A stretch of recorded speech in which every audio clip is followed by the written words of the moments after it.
السلام عليكم وحكو هنا علف حولو الأول سيد هل جير وحنا قردون تا أفر إلى يسدح جير علف كاس حول مقعيس قال لا كاغا شيء دونا سورانت سنو كسدونا هذا وحر كاغا شيء في علف كان وحا أورنيسا هل مر وحنا قرنيسا سدح إلى أفر جير قرشيد الكوات وأفرتنا شمان إلا صدر مالين marka halkaas mar gurotid gurashadiisa labaad waa 30 maalin gudahooda gurashadiisa way soo doontaa ilaa ay 3 jeer ama 4 waxa ka helaysaa Green Life Agro Business wuxuu ku yaalaa Muqdisho laakiin meel walba Soomaaliya ka joogtid waa lagu keeni karaa calafkan waxa isticmaal waxa la sii karaa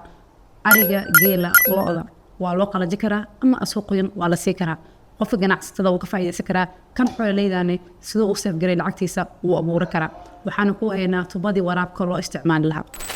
nooca koowaad waa Agrimax waa Suba Mombasa F1 330 gram waay waxaan ku jirto 200 kun oo bir kana waa Sugar Grace sokorta ay aad ugu badan aad wuxuu fiican yahay xoolaha caana laga maalayo asina lagu hayaa noocan waa ku haynaa waa hybrid waa 5 kilo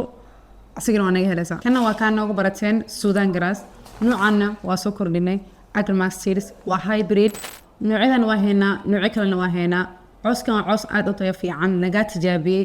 جرين لايف هوري واستعمال شيء وحصوصر كيسنا يعرفتي صوت البو حول هذا كدفاع عبارة صونا البو